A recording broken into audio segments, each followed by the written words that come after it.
What do John Wooden, legendary basketball coach John Wooden, and the Northern Region's basketball fans have in common? The answer to that question in just a minute here on an all-new episode of the Fairfax Sports Report. I'm your host, VJ Kubarulis of the Connection newspapers, alongside of my co-hosts Paul Frummelt and John Marcario, also of the Connection newspapers. The answer to that question in just a minute, folks. We know you're all tuning in for some spring information, but we've got a little basketball knowledge we want to drop on you in just a minute. The McDonald's All-American girls basketball game was just played. We've got a little Northern Region action and report for you. But before we get to that, let's thank the folks at home that make this show possible. And of course, we're talking about our underwriters. CCI Screen Printing for all your screen printing needs. 703-978-0257. And Quality Care Ford Service Center, another one of our teammates, servicing all makes and models at 703-383-6299. Triple Edge Lacrosse, a new teammate of ours, at www.tripleedgelax.com. Well, I posed the question, guys, what do John Wooden, legendary coach John Wooden, and the Northern Region have in common? And that is an admiration for McDonald's All-American MVP Jasmine Thomas out of Oakton High School.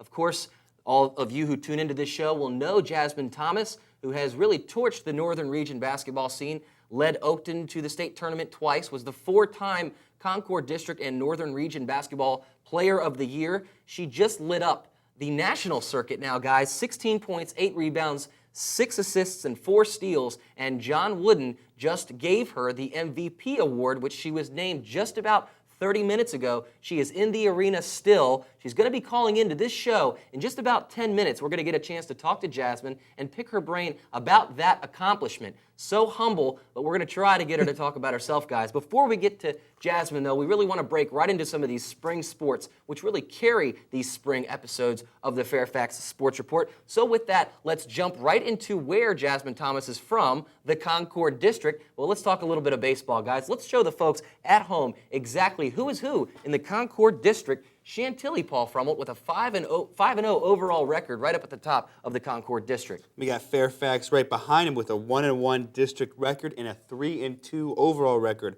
Robinson at 1-1, 2-1 overall. Westfield 1-1 and 1-1 overall. Centerville at 1-2, 2-2. We'll have a chance to talk to Centerville head coach Morgan Spencer later on in the show.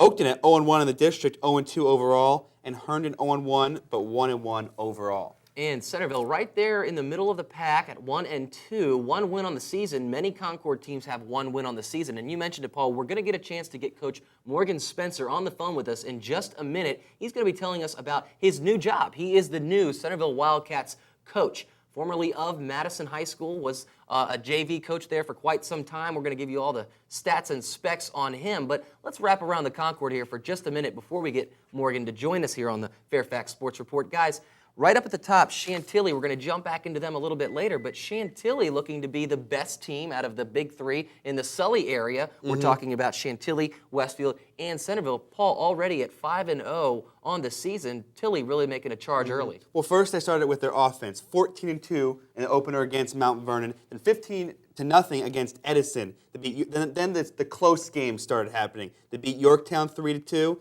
Westfield 5-2, and then Centerville 5-3. The key for them in those close games were their pitching.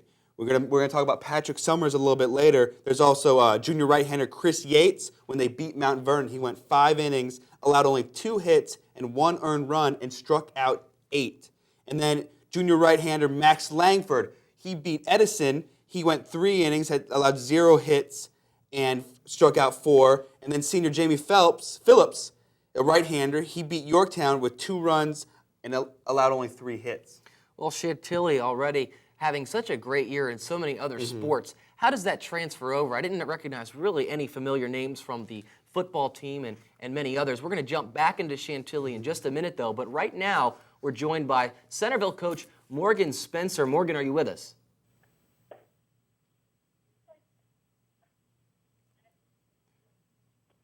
Looks like we're having a little bit of technical difficulty. Morgan, are you with us here on the Fairfax Sports Report?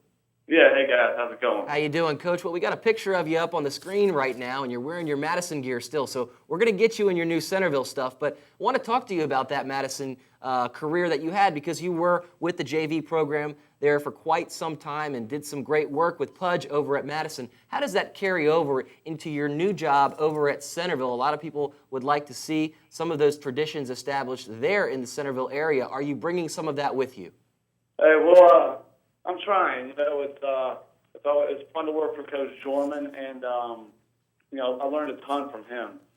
And so, obviously, the plan is to try to get to that level at some point. Probably not going to happen overnight. Obviously, Coach Jorman, it took him several years to kind of get it going. But the key really is the kids and getting them to buy into what we're doing. Now, Coach, when I talked to you earlier, when you got the job in the summer, you mentioned getting the kids to work out in the off season, get an off season program together. And then when I've talked to your kids earlier right before the season started, they mentioned the level of intensity that you brought to their off season workouts. Talk about your philosophy during the off season.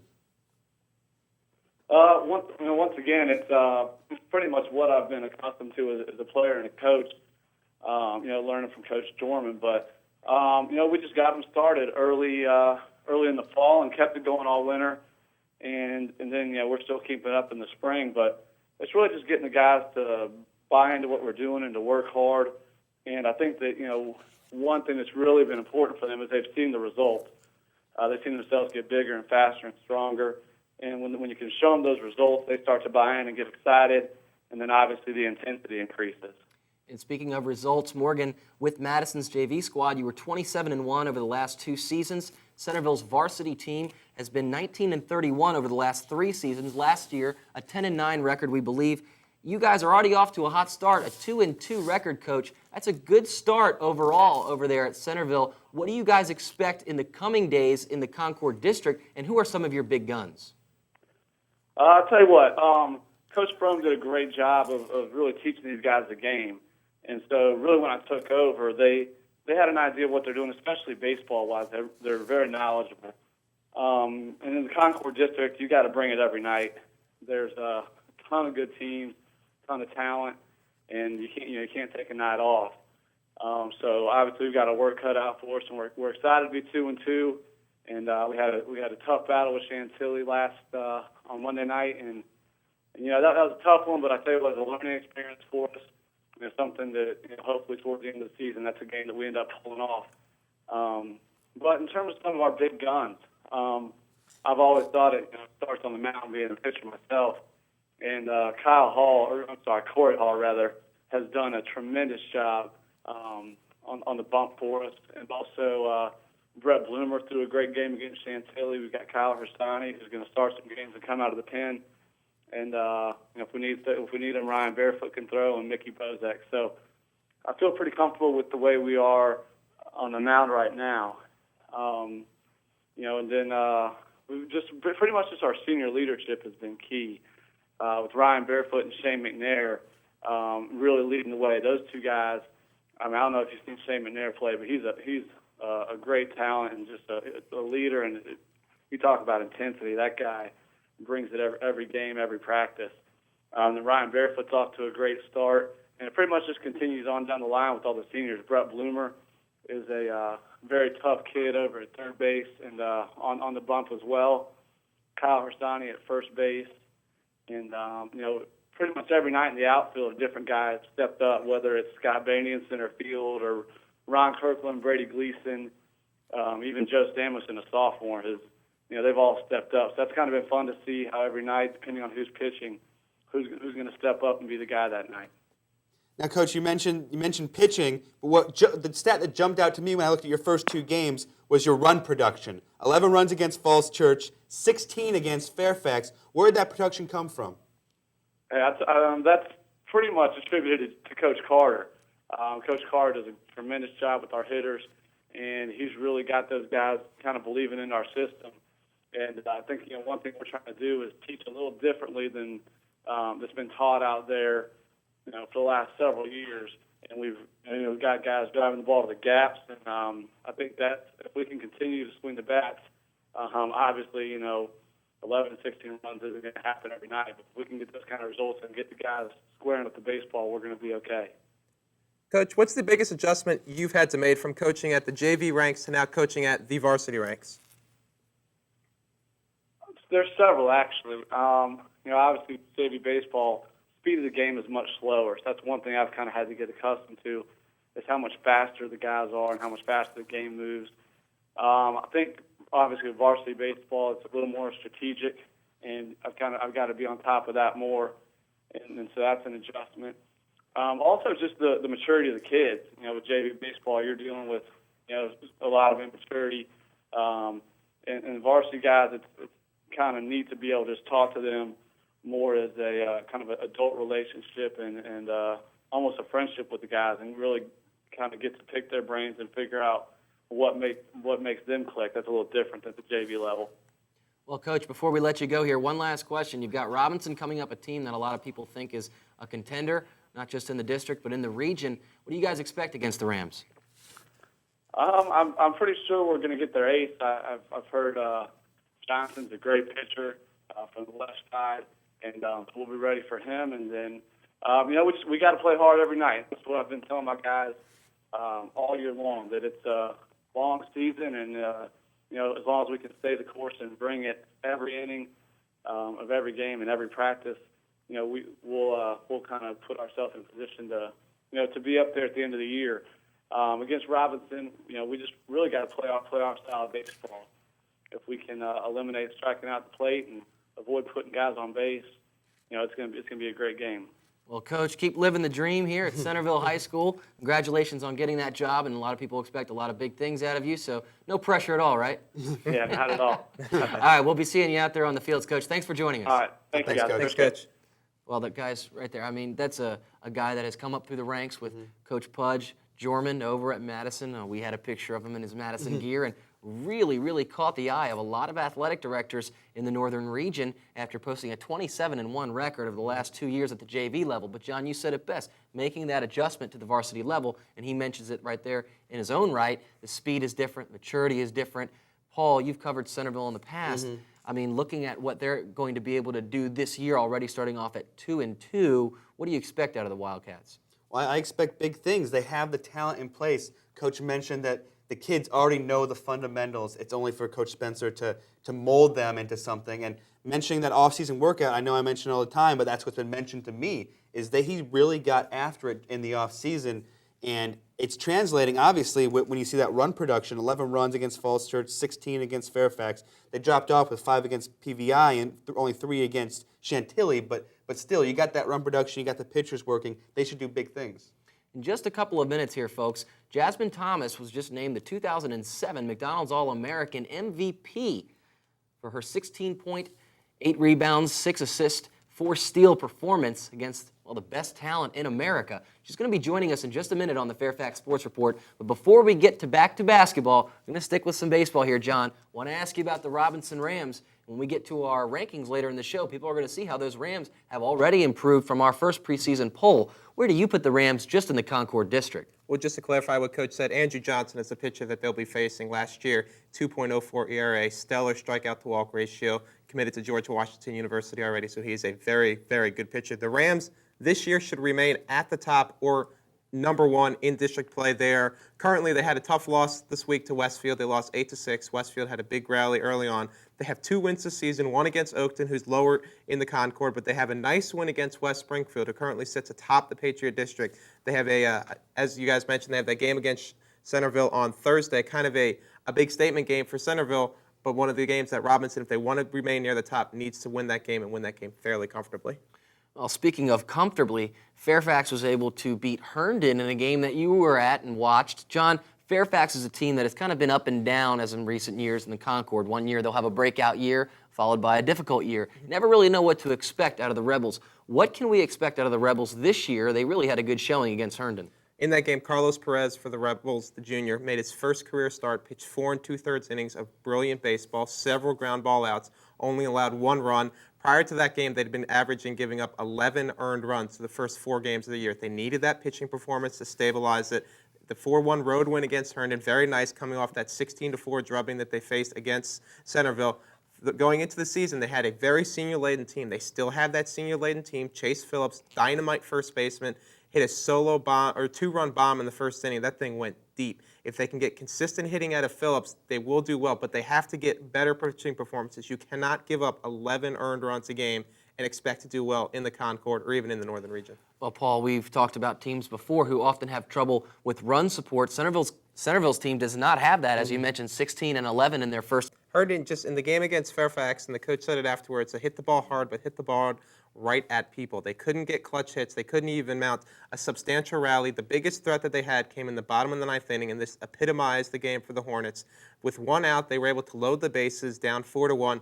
The next two batters struck out back-to-back, one looking, one swinging.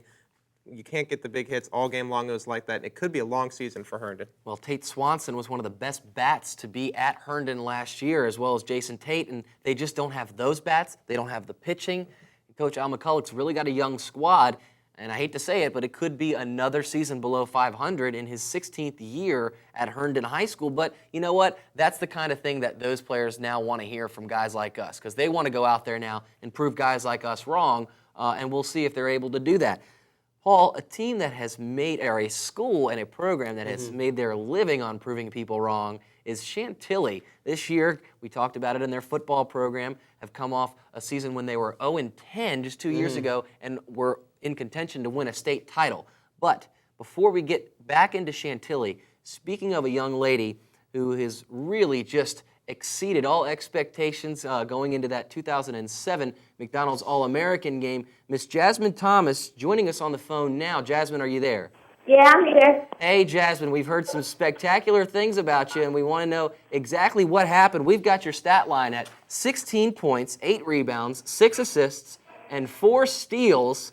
Young lady, what did you eat this morning? Fruit. Well, Jasmine, you know, going into a game like that, you're playing against some of the greatest competition at the high school level. What were your expectations going in? I expected it to be tough, but also to be fun. And it's weird because I've been nervous in so many games in high school. I came into this game not nervous at all. It was strictly fun. Well, Jasmine, you went out there and obviously you had a great performance, as we mentioned, 16 points, 8 rebounds, 6 assists. But away from the court, what's been your most funnest part about being out there and being around some of this other great talent like yourself? Wait, say that again? Sorry. That's okay. Aside from being on the court, what's been the most fun about being out there or being around some of the other great talent like yourself? I mean, I've seen a lot of friends here, and a lot of them will be coming to the WPCA, which is coming up. And it's just, I know that I'm going to be friends with these people for a long time. Well, Jasmine headed to Duke, and there was probably a lot of coaches and scouts there to see you. How did you feel about your performance and being able to really perform on the big stage? Is it something that you're setting up now to go to the collegiate level and maybe be able to do that early on at Duke? Yeah, I mean, for the most part, I'm just proud that I came out and represented my family and my hometown, all of you guys, by coming here. So. Well, Jasmine, we know you're really busy out there. We want to give you the last word. Any shout-outs you want to make while you're still on the phone with us here on the Fairfax Sports Report? Just a shout-out to everybody. I mean, my parents are here, so I can't give them shout-out. Hey, Jasmine, thanks so much for giving us some time. We know it's a little bit crazy out there. You have a good time, and we'll see you when you come back. All right, thank you. Thanks. All right, guys, just a great all-around athlete, great all-around person, and you hear it there. I mean, 16 points, 8 rebounds, 6 assists, 4 steals, and still makes time for little old guys like us here at the Fairfax Sports Report. But we've given you a lot of Jasmine Thomas action over the last couple of months, and maybe we'll bring you some more at the collegiate level. You never know. Jumping right back into baseball, though, guys, let's stick with where we are in baseball right now. We're about to jump into Chantilly, and Patrick Summers, not a Jasmine Thomas now, okay, but he's a guy that is trying to make a name for himself, as Jasmine Thomas has. Is Patrick Summers a guy at Chantilly? Paul, who is Mr. Patrick Summers? Well, I did mention that Chantilly bullpen, that Chantilly pitching staff, and Summers is one of the top pitchers there. Chantilly currently 5-0. Summers is a junior, to answer your question. He's a left-handed pitcher. Against Westfield, he pitched 7 innings, allowed 4 hits, 2 base on balls, only 1 earned run, and struck out 9 batters. Now, this is against Westfield. Westfield's a good team. Westville's always at the top of the Concord district. So Summers can handle those big bats, and that's something that we're gonna see a lot more from Summers this year. Patrick Summers, a Chantilly Jr., has helped the team already to a 5-0 record, guys. Oakton, a team that is really struggling right now, 0-1, 0-2 overall, 0-2, and that's a team that always starts a little slow. But guys, when you've played against Madison and Robinson in your first 2 games, I think that's maybe an expected record. They started off struggling last year and really rallied back and was the last team standing out of the Northern Region all the way in that state final. Let's jump past Westfield. They always get a lot of love from us, but we're going to jump right into this Liberty District because we've got a lot to talk about in that Liberty District. Let's show the folks at home the current standings in your Liberty District 2007 baseball. Madison right at the top, 3-0 record, tied with Langley in the district, both overall at 4-0. Langley, coached by Jeff Farrell. We're going to get a chance to talk about the Saxons a little bit later in the show. But then after that, it's kind of a rat race and 1-2 records all the way down the charts, all the way down to Stonebridge at 1-2, Jefferson at 1-2, South Lakes at 1-2. South Lakes, a team that a lot of people are talking about. They think they've got something over there at South Lakes, although they're playing in a difficult district with that Madison and Langley right up there at the top. Woodson at 1-2 as well, and a lot of 2-2 overall records there on the right-hand column. But when you talk about the Liberty District, guys, you talk about Madison. We talked about it on this show last week, and we talked to Madison's pitching ace, Jason Farley, a guy that had a 10-1 record overall last year and a .54 ERA. He was a preseason Louisville Slugger All-American. He's told us that he's really wanting to have that distinction at the end of the season. Well, he's off to having that distinction. Madison defeated Oakton in an extra inning game that we hyped here on the Fairfax Sports Report, talked all about it. It was a revenge game. Let's show the folks at home the revenge stats for the Madison Warhawks defeating the Oakton Cougars, their crosstown rival. Oakton, of course, defeated Madison last year and ended their season in the Northern Region quarterfinals. Madison got them back. A little revenge, guys. 7-5 in 11 innings. There's Jason Farley. Came in relief, actually, and pitched 8 innings. 7 strikeouts. He's your winning pitcher. And some top performers. Armand Maneri, a first baseman, was 2 for 5 with a home run and an RBI. Madison's senior, Brig Tyson, a second baseman, was 2 for 5 with a double, as was third baseman Brian Smith. Both of them had a double. Smith, just an extra hit. And then Oakton's top performers, Brett Williams, an outfielder, a junior, as well as Connor Madden, a third baseman. They each had 2 RBIs. Guys, Oakton and Madison are the cream of the crop when you talk about Northern Region teams in their respective districts. Oakton and Madison, that face-off has always been epic, and it seemed like there was just another one this past Saturday. Let's jump right into Langley, though. This is a team that is really trying to make a name for itself. When you live in a district with Madison, a team that's ranked number 9th in the country, you really want to make a name for yourself. And Jeff Farrell's Saxons are doing that behind a guy in Chaz Ayub, who was a guy that I talked to early in the season. Doesn't get a lot of looks because he plays football. He's not doing the whole, let me go and do some showcases and that sort of thing. But let's show the folks at home exactly what Langley has been able to do in the early goings in the Liberty District. They're a team that has got a guy in Chaz Ayub, 16 strikeouts and a 1.50 ERA. Tommy Tice, 538 batting average. Joey Zarella, a 455 batting average. Daniel Bergamesca, 429 batting average, and Foster Dunnigan, a 375 batting average, guys. I know I'm just reading off some stats, but I'm showing you that there's a lot of guys hitting over 400 over there, and they're tied right up at the top with Madison. When they play each other, those two teams, that's going to be a matchup that's really going to be interesting to see. John, I want to quiz you on Woodson real quick. What can the Cavaliers do this year? Well, they've got 2 nice wins early in the season against South Lakes. You saw it kind of near the bottom of the standings, and they had a nice road win against Thomas Stanton, a team from Maryland. They came back, won that one 13-12. A little topsy-turvy, though. They lost this week to Marshall 9-8 in district action. Woodson's going to have to stabilize their pitching. Catcher Jacob Morley, we talked about it last week. We'll talk about it all season long. Has to produce well for them. Same thing as I said about Robinson, or Fairfax. You can't give up so many runs consistently and expect to win games. They have to tone that down a little bit, and then they should be near the middle of the pack. Well, Stonebridge, Paul, is a team that a lot of people are talking about. You've got your Stancic out there, Mike Stancic, a guy that everybody's talking about. But Stonebridge is fairly young besides Stancic. What can they do this year under Coach Sam Plank, who has really brought that team along in so many years? They always seem to be better at the end of the season than they are at the beginning of the season. Well, right now, you mentioned that they like to build steam towards the playoffs. Right now, they're 2-2. You can't really tell much. They beat Potomac Falls, a a Dulles district team, and then Marshall, and lost to Madison. I mean, Madison, the top team in the district right now, possibly the region, and McLean. So we don't really know right now. It's still a guessing game with Stonebridge. Over the next couple of games, we're going to see the true makeup of this team. Marshall relying on a lot of youth as well. Jim Julian in his second year over there with a lot of guys. Nate Winnington and his brother, Brett Winnington, those are two guys. Brian Winnington, those are two guys that are really carrying that team, a pair of brothers. You like to see that, a family bond carrying a team, and Marshall, one of the smallest schools in the northern region, if not the smallest, using their family connections to really make it a family affair over at Marshall High School. Let's jump into the Patriot District, and the Patriot District is an interesting one this year. A lot of people think there's a lot of sleepers in this district. John, West Springfield's sleeping its way all the way up to the top. Not a lot of people thought that they would do that at 2-0 already in the district. Where did they come from right up at the top, John? West Springfield, it's a surprise to me. Their head coach said it'd be a rebuilding year. They returned 7 of 18 starters from last year, have a core group of players. It could be the coach blowing a little smoke there. They could be a little better than they lead on. But here you go, district standings. They are 2-0 in district play, 2-1 overall.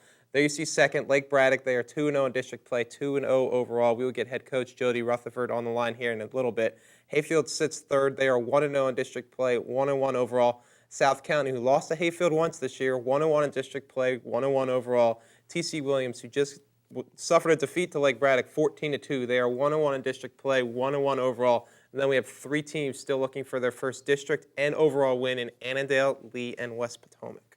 Well, West Springfield up at the top is a bit of a surprise. In our preseason poll, in the coaches poll for the Northern Region, Braddock was right up at the top, ranked above Madison. You mentioned we're going to get Jody Rutherford on the phone. Coach, in his 6th season over at Lake Braddock, we'll have him in just a minute to answer the tough questions about Lake Braddock. But the Patriot District is a district where you often find a lot of regional contenders. And Coach, Jody Rutherford on the phone with us now. Coach, a lot of people think that your team is a regional contender. How do you deal with that kind of early season attention, and how do you really deliver that kind of pressure to the team? Well, I just try and go about getting us ready from a team standpoint, making sure everybody's comfortable with the things we do as a team. I don't really deal with the region hype because it's quite a long way away. We got a couple months still, and the season will just play itself out as we go along. And if we're in the running at the end, then we've done the right things throughout the course of the year. Coach, talk a little bit about your bats and what players look for. Your 2 wins this season. You beat Lee 11-0 and had the Mercer rule in effect against T.C. Williams the other night, beat them 14-2. What players should people watch out for, and which ones are you depending on this season? We've had a couple seniors step up in the early going. Our shortstop, Will Whitty, hit a pair of home runs, one in each game. Our cleanup hitter, David Finney, is playing first base for us this year. He's done real well also. We've really been fortunate that we've been solid up and down the lineup. Right now, our leading RBI guy is our number 7 hitter, so it's not really been one person. It's been the whole team. Now, Coach, a 22-5 record last year, Northern Region champions. With the bar being set so high, was there pressure coming into the season? I wouldn't say a lot of pressure, no. We relieved ourselves of a lot of that pressure last season, I would say, because we had gotten so close, the past couple years.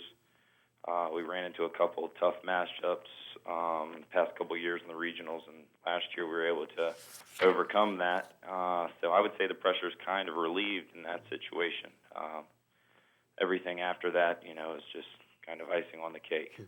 And, Coach, you talked about Will Whitty stepping up with the bat, 2 home runs already this season. You guys are off to a 2-0 start, defeated Lee 11-0, and you got some great pitching out of Sean Chitzaz and Shane Haley. Talk a little bit about the other arms on the team as well, and what do Haley and Chitzaz do well for you? Well, Sean and Shane are both, they both have above average velocity, I would say, for high school pitchers. That's one thing that makes them stand out. The other thing is they both have really good control for high school pitchers. They rarely walk guys. As far as the rest of our pitching staff goes, we're pretty inexperienced in that sense. We've spent a lot of times in the scrimmages in these first 2 games checking out all of our arms and seeing exactly what else we have after them too. Well, Coach, I'm going to put you on the hot seat for just a minute. Who is going to win the Patriot District and why this year? I think it's going to be a tight race. If you look at some of the teams that are out there that have historically been in the top of the district, they all have at least two solid pitchers. South County has two Division I pitchers, Right. both already signed. Hayfield, who a lot of people haven't been talking about, they have two guys with varsity experience back. I believe they're both seniors, and Kim and McElhaney. We have two guys, and West Springfield has always been near the top. They're a little young this year, but I've had the experience to coach against some of those kids in AAU baseball, and they're very, very talented, although they are young. Now, Coach, against TC, you said you rested or you didn't throw Shane and Sean out there as long because you wanted to have them ready for this upcoming week when you have a spring break tournament that you're in. How important is it to get these extra games in against some competition outside of the area during the spring break time? It's good. I mean, it's good from a team aspect. We go down and, it's a lot of fun. It allows our coaching staff and the families to get away, and it kind of brings everybody together. As far as the competition goes, it's tough because you never know what you're going to get. I mean, you go down and you could play a team that's never even been out on the field, which happened to us last time when we went to Myrtle Beach. So you never really know what you're going to get. Towards the end of the tournament, you generally get some pretty good competition. 2 years ago, when we went down to South Carolina, we ended up playing Osborne and lost to them in a 3-2 game. It was a real close game, and they ended up, I think, finishing second in the state that year. But it's helpful because in 6 games, we're going to play 6 games in 6 days. We're really going to find out what our pitching staff's all about. Well, Coach, we really appreciate the time, and we have to have you back sometime. Appreciate the insight into your team. Good luck this season, and we'll be seeing you out on the fields. Thank you for having me. Thanks. Coach, thanks a lot. Okay, guys, so Lake Braddock, a team that is really coming into the season with a lot of promise, and a lot of coaches, when you ask them about that, and you ask them about pressure, they like to deflect the attention, and as they should. You're dealing with high school kids that often read the paper and watch shows like this, and sometimes that can either be a good thing, to fuel people, or it can be a bad thing to kind of, maybe put too much pressure on. And I think just his temperament, kind of an even-keeled guy, I think is a good baseball mentality to have, first of all. But, John, this is a team that you're going to be covering throughout this season. Chitsaz with 7 strikeouts against Lee. Halley with 4 strikeouts. Will Whitty had a home run. He was 2 for 3, 2 RBIs, 2 runs scored, and a double. This is a team that can really turn on the Jets from both sides, offensively and defensively. Well, I thought it was a little interesting with what he said, where last year the kind of pressure went off their shoulders. You made it to the state tournament, lost in the first round to Monacan 11-1. When you have a team that returns so many players back, I mean, their main bat that they lost last year was Joe Infidante. He was the Northern Region Tournament MVP. But if you have a confident group coming back that's nice and relaxed, that could bode well for them. They have the nice duo pitcher in Sean and Shane. They have solid batting from top to bottom. They will contend this year for a Northern Region title again.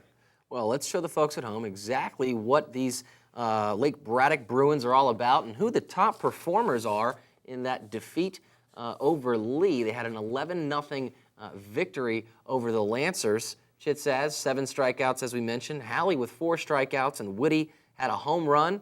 He's already had 1 in each game already to start the season. So he talked about, though, Jody Rutherford, John, talked about West Springfield. What do you see out of them already, as we mentioned, all the way up at the top of the district? Can they contend this year in that district?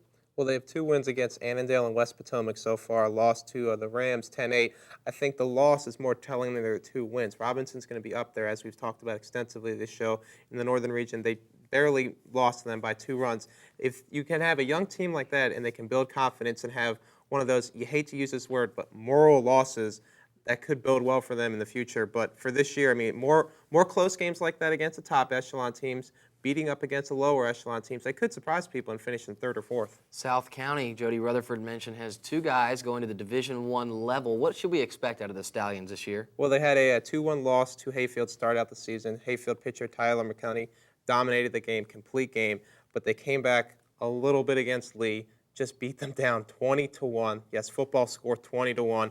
South County is going to need to rely on their pitching, which has done well, giving up 2-1 runs so far this season. Their bats are going to need to produce a little bit more than 2 runs a game, but look for still solid things from South County. They should finish second or third. And Hayfield, as Jody Rutherford mentioned, kind of a sleeper in that district. So that's a district where maybe Lake Braddock is getting a lot of attention, but a lot of other teams in there that are stating their case for Patriot District championships. Talking about championships already, guys, and we've just started the season, as has the National District. Let's show the folks at home who is who in the National District and who sits where. Paul Frummel, Yorktown, undefeated in the district at 3-0, and then you've got your Wakefield at 2-1.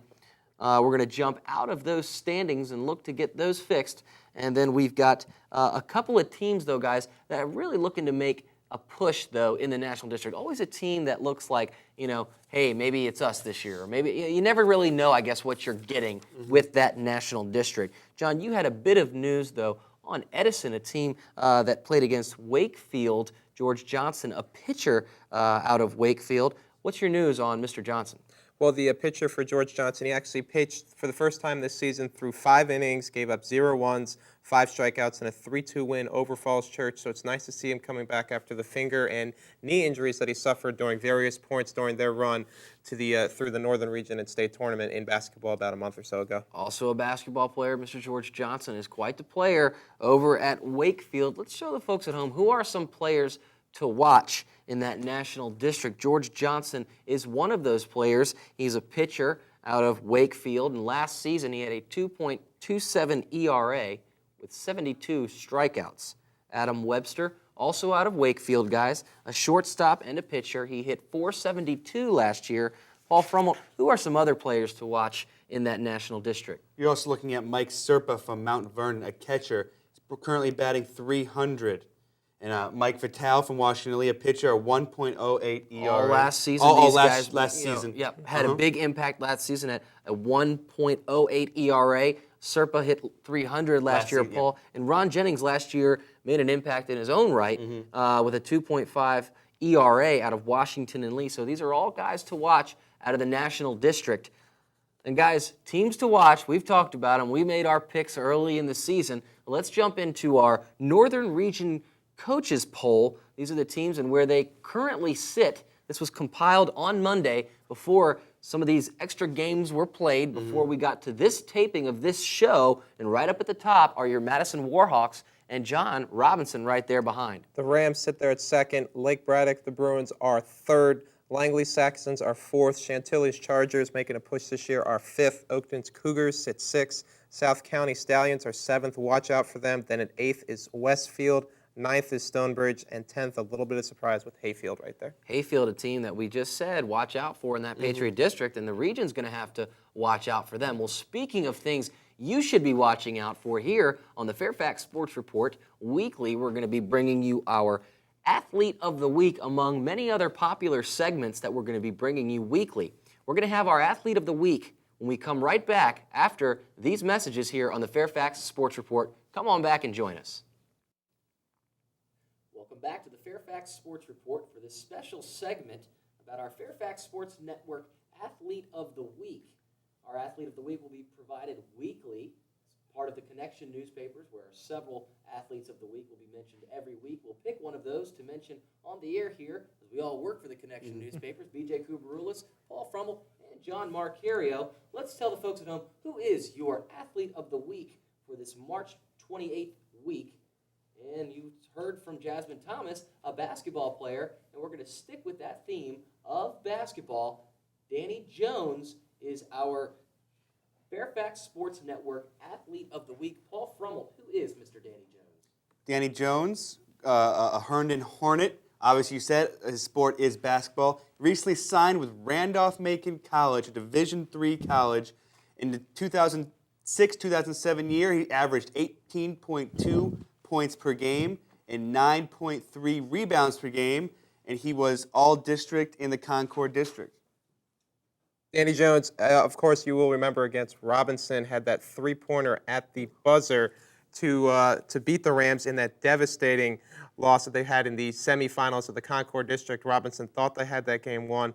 didn't. Herndon just big time right there. Danny Jones, BJ did a profile on him earlier this year. Money player.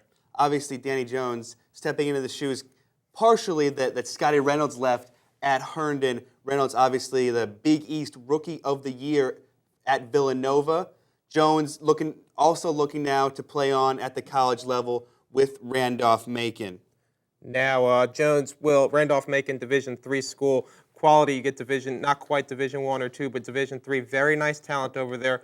Probably will get a lot of playing time over there. That's why I chose it. Now, the Connection newspapers every week does a number of Athlete of the Week segments, and each week at the Fairfax Sports Report, we will choose one athlete to spotlight and talk about.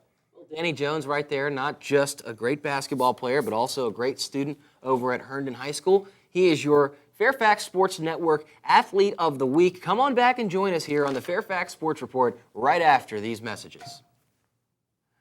Welcome back to the Fairfax Sports Report Weekly. We're going to be bringing you more than just baseball. We're going to be bringing you our Triple Edge Lacrosse Report, sponsored, of course, by Triple Edge Lacrosse. And when we're talking about lacrosse, guys, in the northern region and in the state of Virginia, where it is now an official state tournament, we have some contenders for that title. Both the boys and girls won state titles from the northern region last year. Let's show the folks at home exactly who sits where in our Triple Edge Lacrosse Top 10. We're going to jump right into it. Of course, the boys, led by Robinson, they defeated Woodson. Woodson jumped up a couple of spots from last week. They were in third, so there they are, jumping up one spot. Oakton dropping down to fifth from second.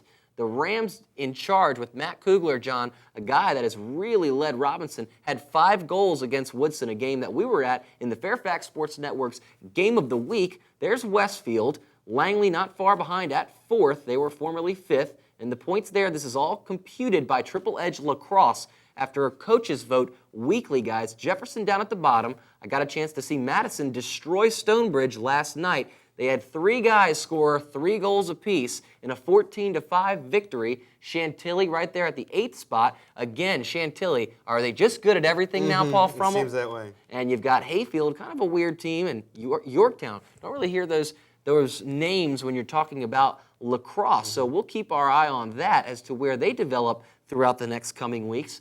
Let's jump right into the girls, though, and see where our girls are in the top 10 for Triple Edge Lacrosse's top 10 poll, as voted on by the coaches. Paul Frummel, Oakton right up at the top. You can see Oakton and Robinson both maintain their number 1 and number 2. When you drop down below those top 2, things get a little crazy. Yorktown moving up from 6th place to 3rd, and you have Langley staying at 4th place with 119 votes. Woodson dropping from 3rd to 5th with 96 votes.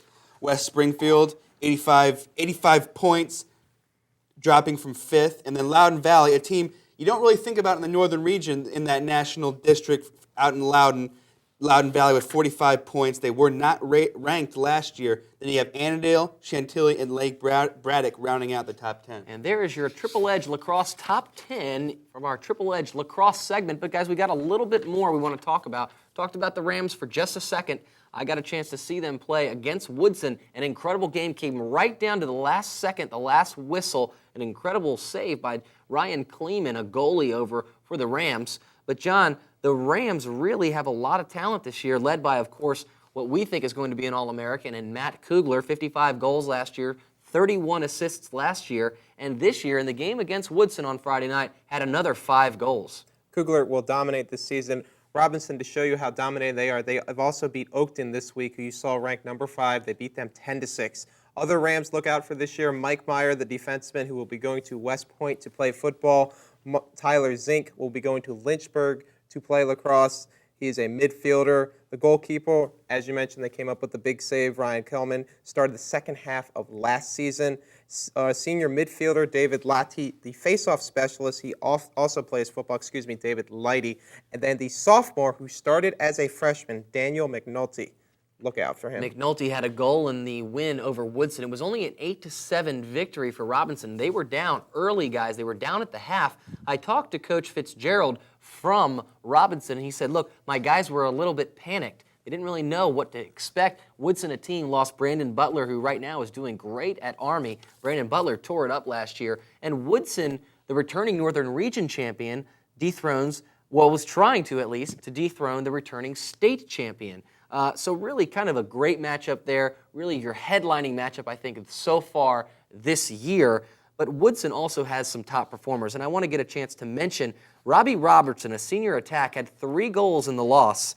And Woodson goalie Ross Fernandez was just incredible in goal. It was really a great story where both goalies just had a really good night. You see, you think 8 goals against, 7 goals against, but really, guys, 2 offensively talented teams. Ross Fernandez for Woodson, Ryan Kleeman for Robinson, and then of course Kugler, the name we all know and respect. 5 goals for Robinson, and Robbie Robertson pours in 3 for the Cavaliers. Coach Fitzgerald, 2 Fitzgeralds actually, Coach Fitzgerald John over at Woodson in his 20th season started the program in 1988, a couple of titles to his name, and he really thinks this team may have found an identity this season. Woodson can do well this year. It's a very nice showing against Robinson to only lose by 1 goal. They actually jumped ahead of that game 3-1. Robinson had to make a bit of a comeback, scored several unanswered goals. Woodson battled back at the end. Their head coach said after the game, this shows the character of this year's team compared to last year's team, whereas last year we might have folded the tent a little bit. This year, battled back, 1 save short in the last second. Otherwise, they would have tied it, sent it to overtime. Well, let's jump back into our Triple Edge Lacrosse Top 10. Show the folks at home exactly where everybody's sitting. Paul Frummel. Again, you're looking at Robinson with 180 points. They were number 1 last year. Woodson right behind him, 141 points. They were previously 3rd. Westfield, the Bulldogs, 131 points, previously in 4th place. And you got Langley with 125 points. Oakton, you see there at 117. Then you drop down Yorktown with 75, Hayfield with 62, Chantilly 55, then Madison with 50, and Jefferson rounds to the top 10 with 16 points. Madison is a team. I talked to Coach Nate Dewey last night. Fairfax Sports Network was at the game, and really Nate Dewey said that, you know, this is a team now that really thinks that it's their year. You know, they've got some young guys mixed in with some senior talent, but he's been coaching some of these kids since they were in 5th grade. Coached them as JV players.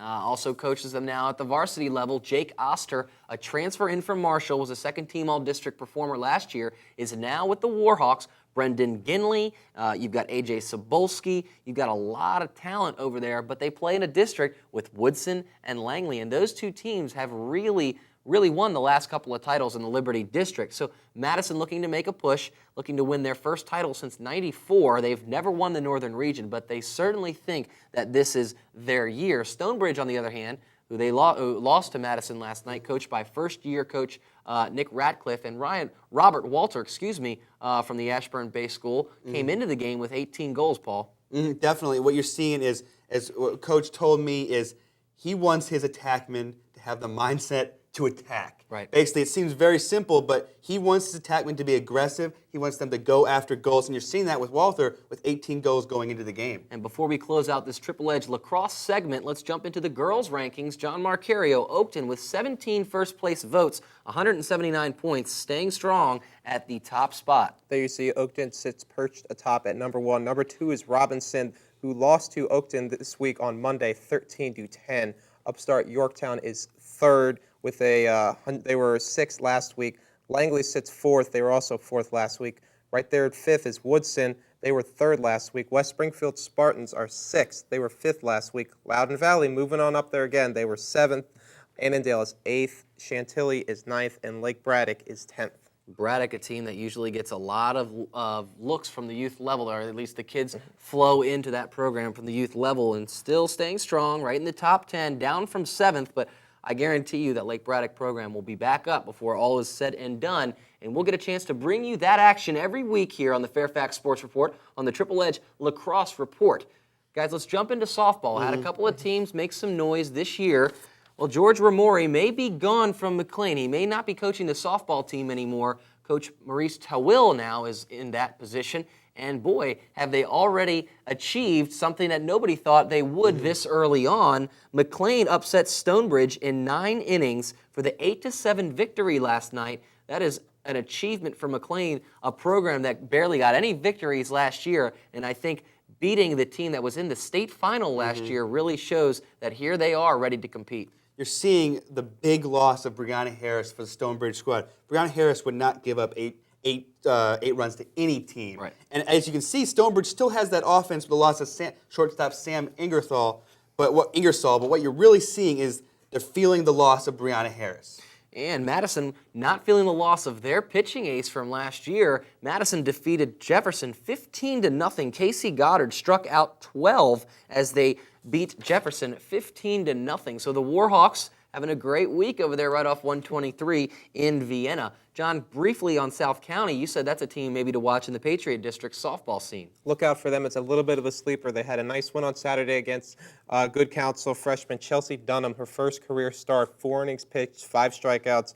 Junior Paulina Gregorkowski had 3 innings pitched, only allowed 1 hit during her time. Paulina was out all last year, so South County went the whole year with no pitchers.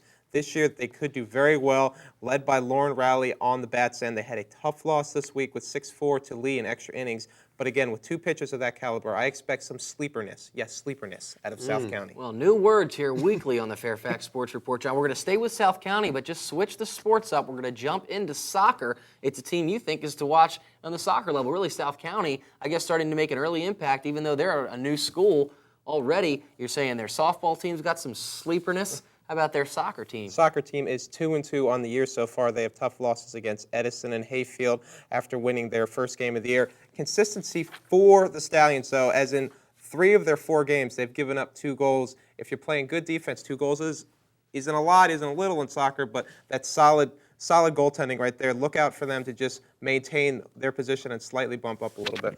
And speaking of bumping up, McLean defeated the Langley boys in soccer. That is a matchup you always want to watch out there in that Great Falls, McLean area. And Tori Byro had the late goal, 2-0 victory for Coach Andy Wagner's squad. Byro, a real physical guy, going to Kentucky next year. Their goalie, Chris Torres, pitches a shutout against their rivals in the annual Rotary Cup game. On the flip side of that, the Langley girls defeat the McLean girls. The Langley girls scoop up the victory, so not a sweep this year, and they'll have some more bragging rights in that McLean Great Falls area for yet another year. Guys, the Chantilly girls, Paul, you certainly think that's a team to watch out of the Concord I district. definitely want to touch on both Chantilly girls and the Centerville girls. Right now, Chantilly is 6-0, 1-0 in the district after beating Westfield 3-2. Caitlin O'Connor for Chantilly had 2 goals, while Colleen Deegan for Westfield also had 2 goals. Chantilly outlasting Westfield to stay perfect, 6-0, 1-0 in the district. But Centerville, the defending regional champs, they're still going strong. They're 4-0. They've only allowed 1 goal this year while scoring 19. So that's a great average right now for Centerville, still staying strong.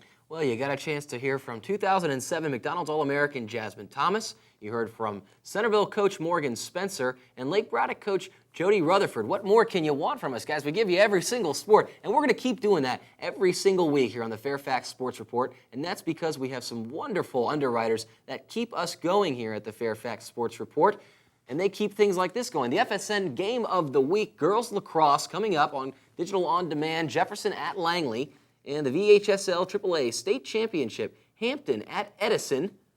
That is on Channel 10, re-airing this week, girls basketball action from the VHSL AAA State Championship. We are on the web, and you can find when all these games will be played and re-aired, as well as this show, the www.fairfaxsportsnetwork.com. We want to thank CCI Screen Printing, one of our teammates at 703-978-0257 for all your screen printing needs. And Quality Care Ford Service Center, servicing all makes and models at 703-383-6299. Triple Edge Lacrosse, our new teammate at www.tripleedgelax.com. Well, guys, a lot of action here tonight, a lot of different sports. Come on back and join us every single week here on the Fairfax Sports Report. Welcome here, Jeannie. My mother-in-law, guys, in town. Got to give her the shout out. Welcome, Jeannie.